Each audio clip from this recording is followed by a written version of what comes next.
Burkina Faso vive um dos momentos mais intensos e decisivos da sua história recente. Sob o comando de Ibrahim Traoré, o país tenta virar a página de décadas de dependência econômica e instabilidade política. Com a criação da primeira refinaria de ouro nacional, a suspensão de milhares de garimpos ilegais e a reconfiguração das alianças internacionais, Traoré não apenas muda a economia, ele muda a narrativa.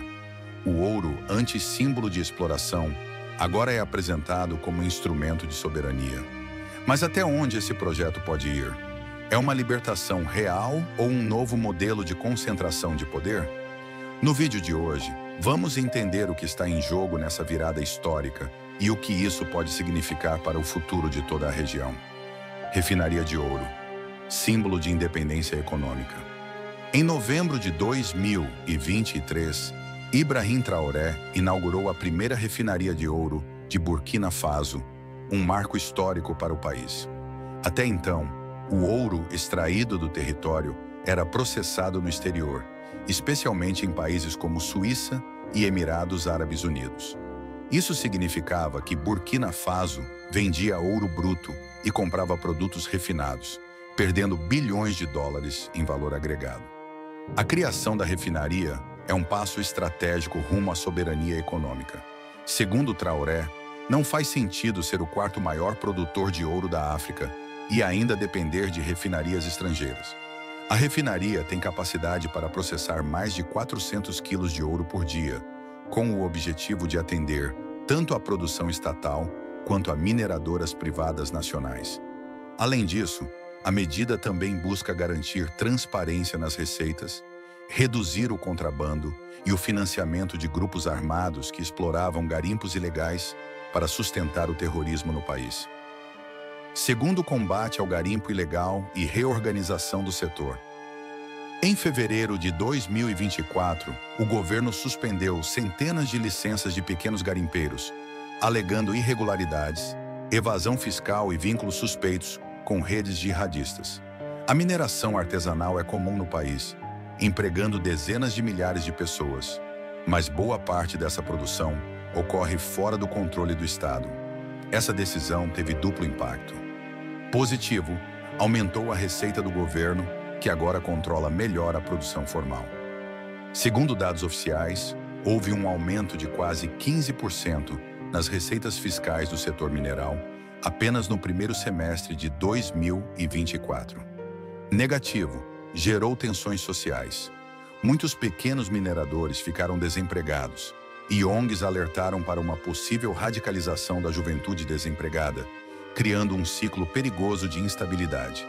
Ainda assim, Traoré defendeu a medida como necessária para libertar o país do sistema colonial de pilhagem dos recursos naturais. Terceira riqueza mineral como arma geopolítica.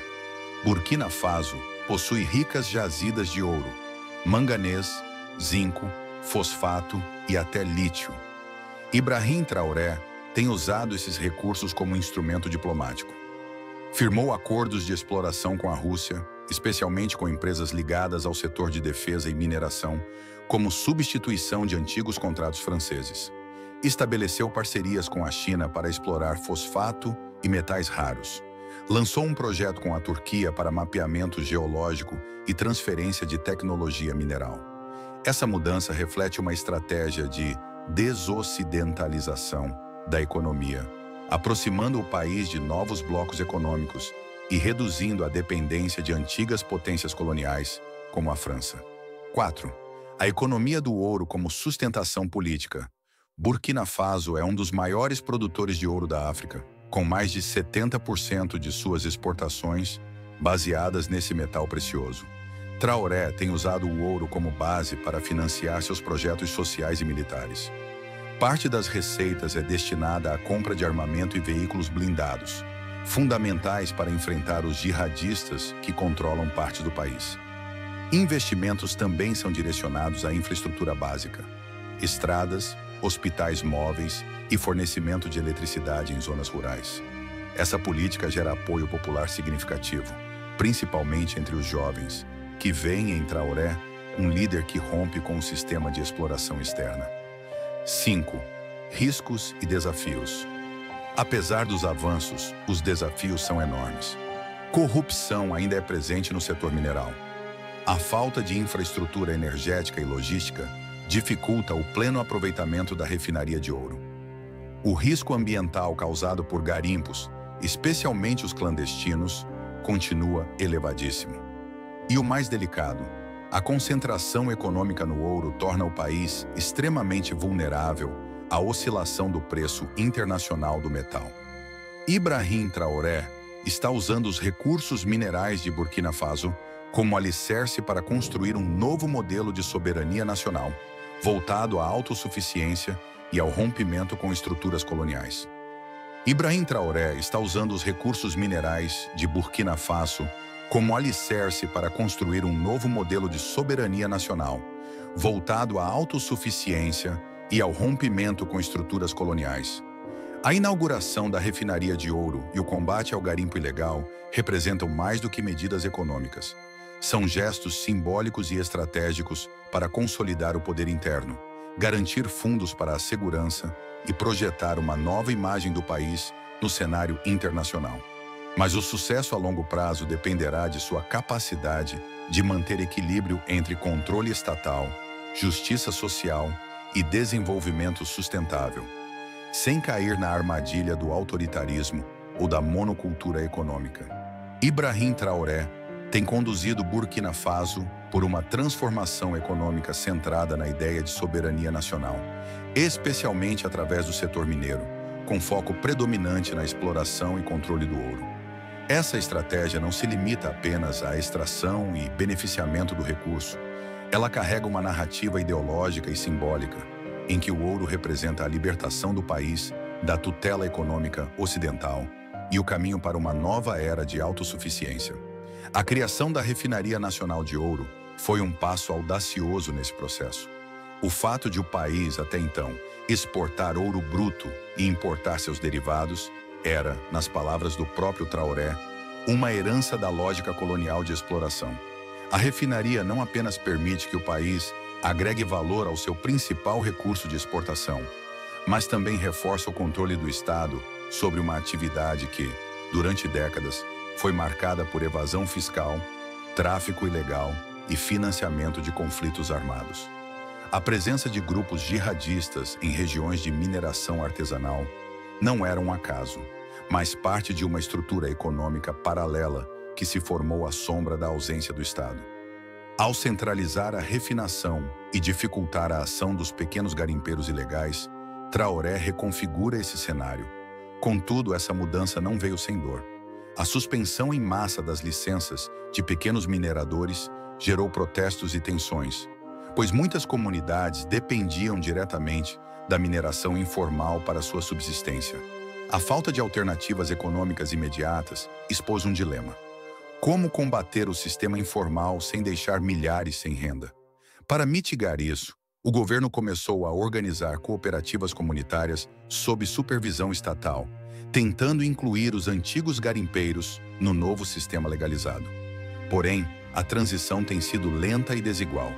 Traoré também compreendeu rapidamente o valor geoestratégico de seus recursos minerais. Ao romper relações com a França e expulsar tropas estrangeiras, ele não apenas desafiou o equilíbrio regional de poder, mas preparou o terreno para novas parcerias. Com a Rússia, os acordos envolvem não só apoio militar, mas também exploração conjunta de minas de ouro, urânio e manganês. A China entra com infraestrutura, tecnologia e acordos de compra de longo prazo. Já a Turquia busca influência na região por meio de investimentos em energia e mineração, fornecendo ao governo de Burkina Faso acesso a equipamentos e treinamento técnico. Esse realinhamento geopolítico, no entanto, desperta preocupações. O afastamento de instituições financeiras ocidentais e multilaterais, como o FMI e o Banco Mundial, significa que o país dependerá ainda mais da receita direta da mineração para equilibrar seu orçamento. Isso cria uma dependência econômica do ouro, que pode se tornar uma vulnerabilidade severa caso haja uma queda significativa no preço do metal nos mercados internacionais. A centralização do controle econômico nas mãos do governo também tem servido como instrumento de poder político. As receitas vindas do ouro permitem o financiamento direto das Forças Armadas e dos comitês populares de vigilância, uma espécie de milícia comunitária que ajuda na segurança local e no combate ao terrorismo. Essa estrutura fortalece a posição de Traoré como figura central do Estado, reduzindo o peso de instituições civis ou oposição política. No plano simbólico, ele tem transformado o ouro numa espécie de ouro patriótico. Em seus discursos, frequentemente exalta o valor do recurso como propriedade coletiva do povo burkinense, que não deve mais ser pilhado por multinacionais ou elites corruptas. Essa retórica fortalece sua imagem entre os mais jovens, especialmente nas zonas urbanas e militares, consolidando um apoio popular que vai além do medo ou da repressão. Há também uma tentativa de integrar o setor mineiro ao projeto de reconstrução nacional. Parte das receitas geradas é direcionada para obras públicas, como estradas, centros de saúde rurais e fornecimento de energia elétrica. Embora muitos desses projetos estejam ainda em fase inicial ou concentrados nas regiões onde o governo mantém controle efetivo. Entretanto, o desafio da sustentabilidade ambiental permanece. A mineração, especialmente a artesanal, deixou um rastro de destruição em vastas regiões do país. Rios contaminados por mercúrio, florestas devastadas, solos inférteis. O governo promete reverter esse quadro com fiscalização, reflorestamento e projetos de mineração verde, mas os recursos e a capacidade institucional para isso ainda são limitados. Em resumo, a política econômica de Traoré gira em torno de um eixo claro: recuperar o controle sobre as riquezas naturais, especialmente o ouro, e transformá-las em instrumento de emancipação nacional, poder político e legitimidade social. O sucesso desse projeto, no entanto, dependerá da capacidade do governo em manter o equilíbrio entre crescimento e inclusão, entre segurança e liberdade, entre nacionalismo e pragmatismo internacional. Mas, além de tudo isso, Ibrahim Traoré está construindo algo ainda maior do que estruturas econômicas e redes diplomáticas. Está tentando forjar uma nova consciência nacional em Burkina Faso. Um sentimento de que o povo burkinense pode, sim, ser dono do seu próprio destino, dono da sua terra, dos seus recursos, da sua história. Essa mensagem tem ecoado especialmente entre os mais jovens, que veem nele um símbolo de resistência ao neocolonialismo e uma esperança de um futuro diferente, mais justo, mais soberano. E é exatamente essa visão que Traoré quer espalhar dentro e fora do país. A ideia de que Burkina Faso não precisa mais ser definido pela pobreza, pela instabilidade ou pela dependência. Que seus recursos, especialmente o ouro, não são uma maldição, como tantas vezes já foram chamados, mas uma chave de libertação, desde que estejam nas mãos do povo e não de corporações estrangeiras. No entanto, essa transformação profunda não está isenta de riscos. A centralização do poder, a repressão de vozes dissidentes, a fragilidade das instituições democráticas e a contínua ameaça jihadista são sombras que pairam sobre o futuro do país.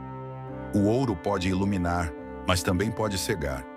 E a linha entre o nacionalismo libertador e o autoritarismo silencioso é muito tênue. Burkina Faso vive um dos momentos mais cruciais da sua história contemporânea. O que Traoré está tentando fazer é ousado, arriscado e profundamente simbólico. Se vai conseguir transformar recursos naturais em prosperidade para todos, ou se será apenas mais um capítulo de concentração de poder e instabilidade, o tempo vai dizer. Mas uma coisa é certa, ele já mudou o rumo da conversa, e isso por si só já é histórico. Se você gostou desse vídeo, não se esqueça de curtir, compartilhar e se inscrever no canal. Ative o sininho para não perder nenhum conteúdo novo sobre política africana, geopolítica e economia dos países emergentes. E nos comentários diga: você acha que Ibrahim Traoré está construindo um novo futuro para Burkina Faso ou concentrando poder demais nas próprias mãos? Nos vemos no próximo vídeo. Até lá. Hi.